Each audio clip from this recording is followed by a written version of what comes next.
lobbyists are basically companies that they're not even companies. They're supposedly nonprofit organizations that work for corporations to help persuade uh, like the senators and all that stuff, like the Congress, which way to vote by giving them information that would be helpful.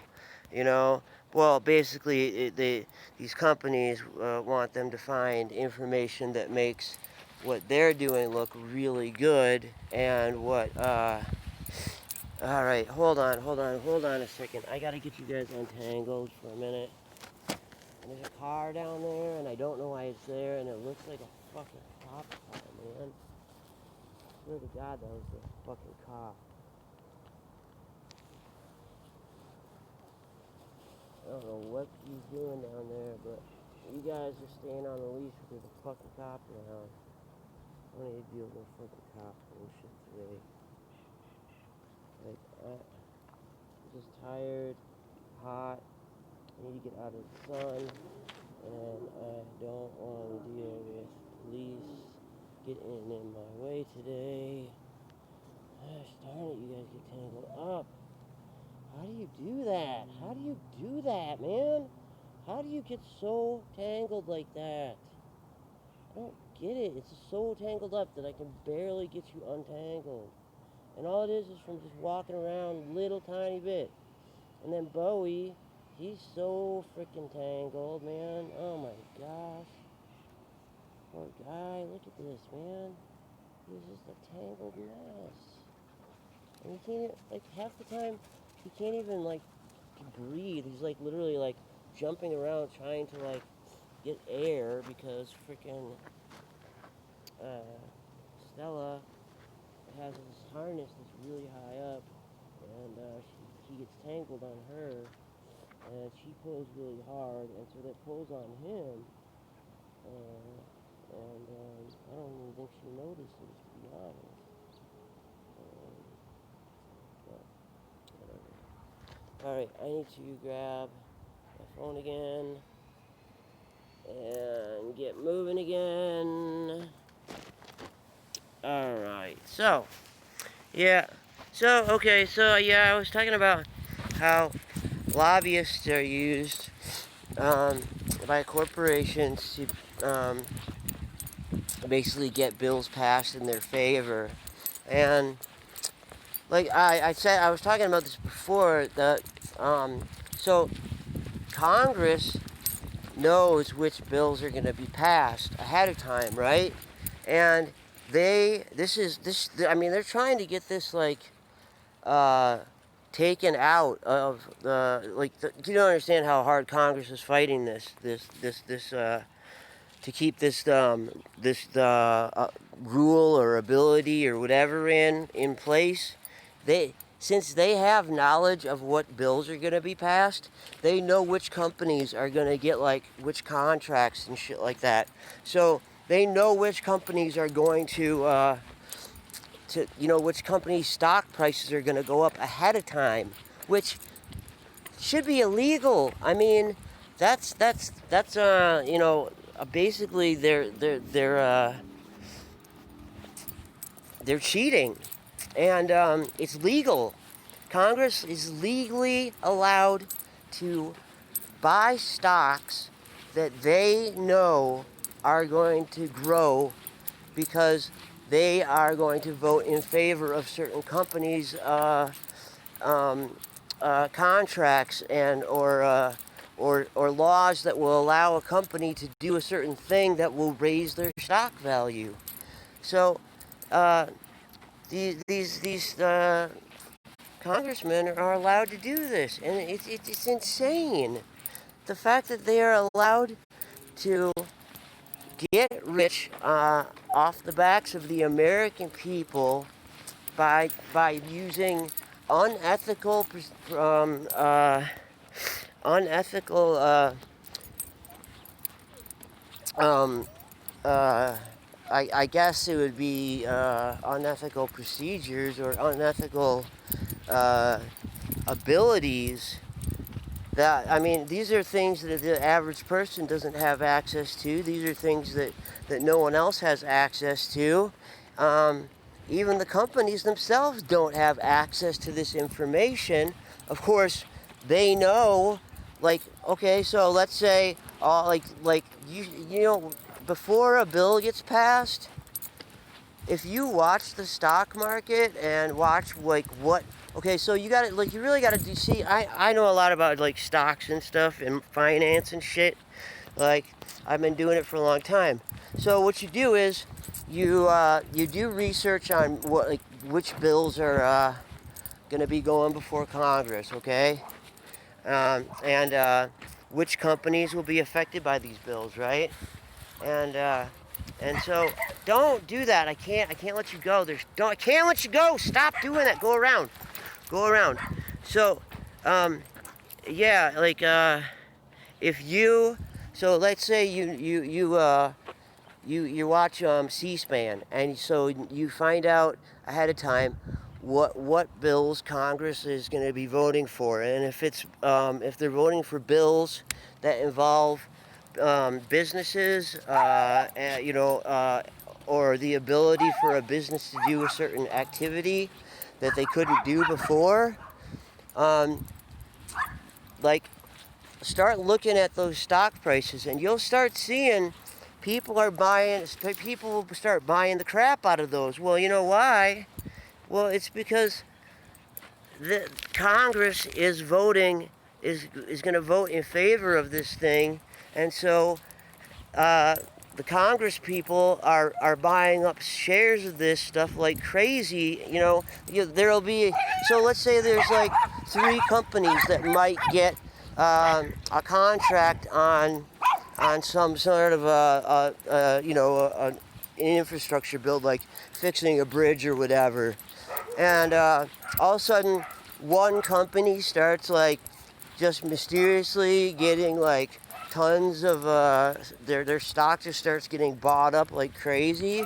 Well, it's because people in Congress are buying it, and of course they're leaking it to some of their buddies, and it gets out, and next thing you know, you've got people buying all this stock and then nobody, obviously, like the average person who doesn't know about this kind of stuff, well, they don't know. They don't get it. They have no idea why you would buy um, this stock when when you don't know what its future is. Well, they do know what the future is.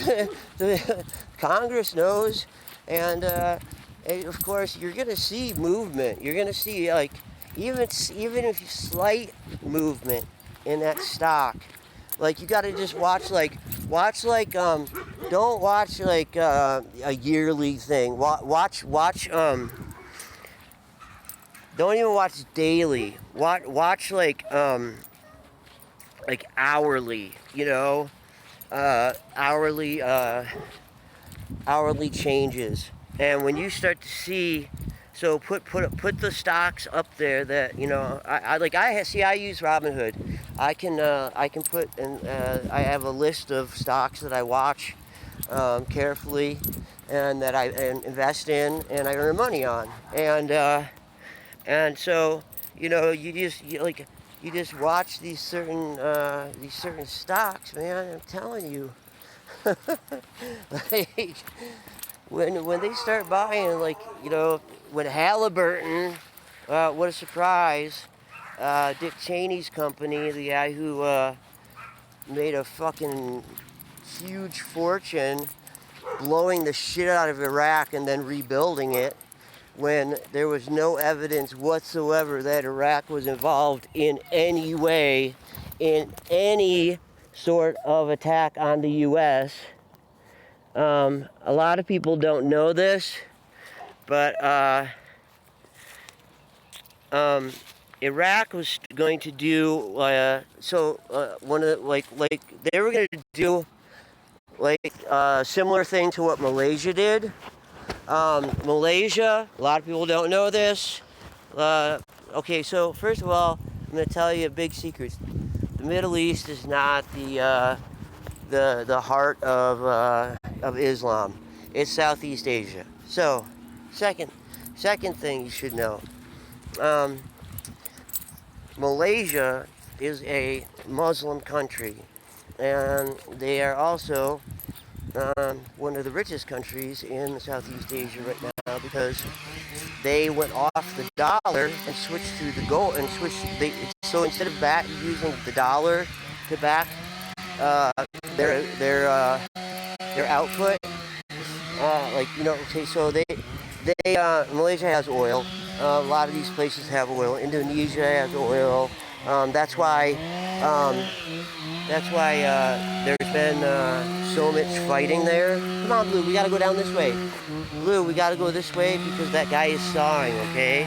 I don't want to go by that guy's truck. We're gonna go around this way where it's safe. I think it's Conoco is actually paying the government of Indonesia they're arming, they're basically arming the Indonesian army because the people who live on the other island where the oil actually is they don't want to give up their right to get paid for selling the oil, whereas Indonesia's government wants to take it away from them, and I'm sure they'll be successful. I mean, they're backed by the U.S. The U.S. doesn't lose in shit like this, so you're gonna see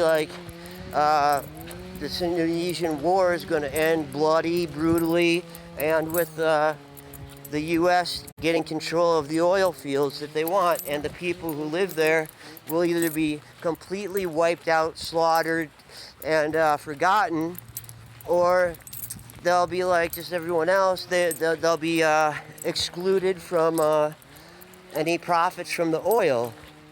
Now, here we go. And we're going to go back to Iraq. Now, Iraq was already one of the most liberal countries in the area. Women could drive cars, go to school. They didn't have to have their heads covered all the time. It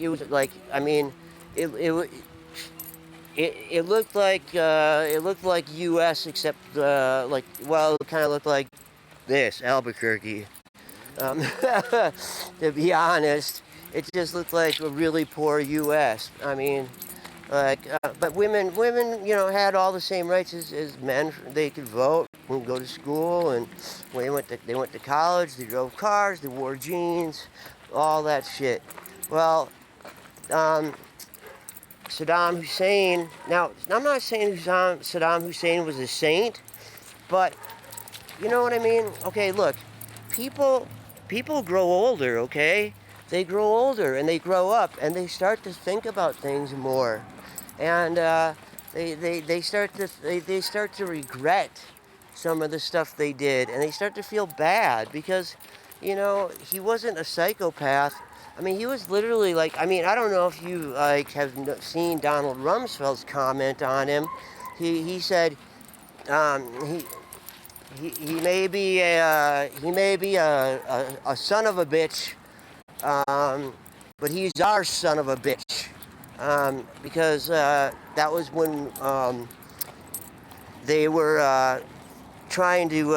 Okay, so when Iran was trying to oust the dictatorship and get a more liberal situation. I mean, it's still not great. It's better than it was, but I mean, so basically, when the Shah of Iran was defeated, and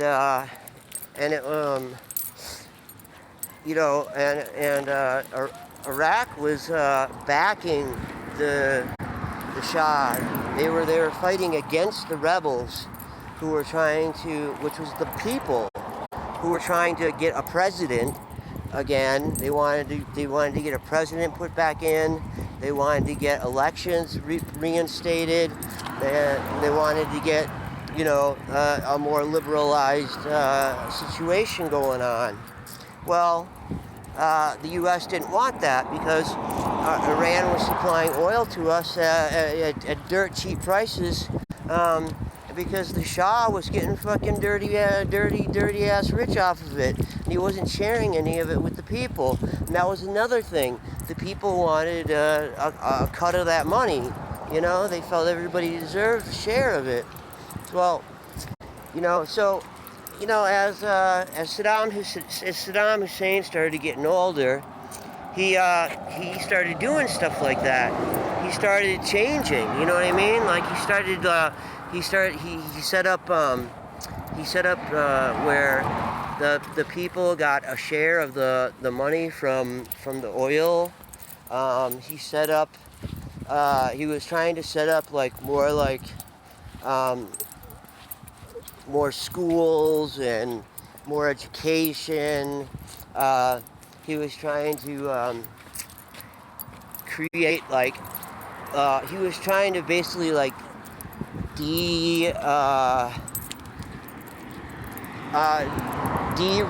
don't know what the word for it is. He was trying to make it less religious controlled and more just like government control by the people instead of control by I can't remember what the Islamic priests are called that are supposed to you know, that the Sharia law people, the guys who sit there and back Sharia law. Saddam Hussein was trying to get rid of those people, and he was trying to pull a Malaysia. He wanted to stop having the dollar. He wanted to stop. So oil in Iraq was backed by the dollar. He wanted to change that. He wanted to either change it so that it was backed by the pound or by gold. And U.S. did not like that, not one bit, because not only did he want to change that, which would make the country richer, but look at Malaysia. After it dropped the dollar and went on the gold standard, it's fucking one of the richest countries in Southeast Asia. It's doing extremely well. Hold on, I gotta see what people are saying real quick here. I know I talk about some pretty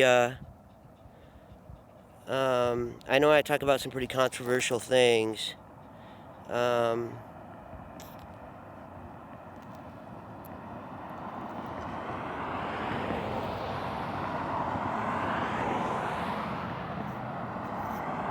Hey man, what's going on? Oh, hey, okay, sorry. What's up, Zero? How are you?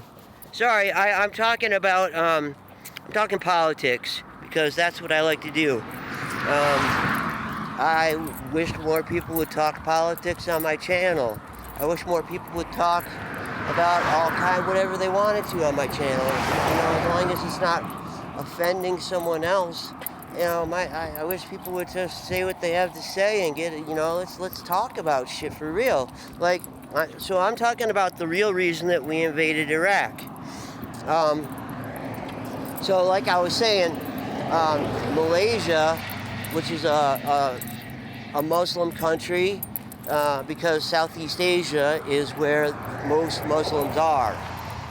It's like 35% of all Muslims live in Southeast Asia.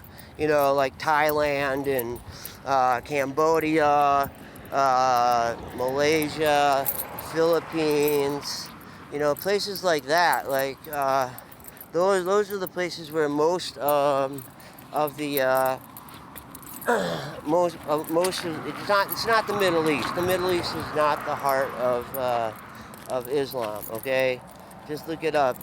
You know, Google it if you don't believe me. So well, good afternoon to you too, by the way. I just wanted to make sure that you don't feel like I'm not trying to be rude or anything. So, yeah, so,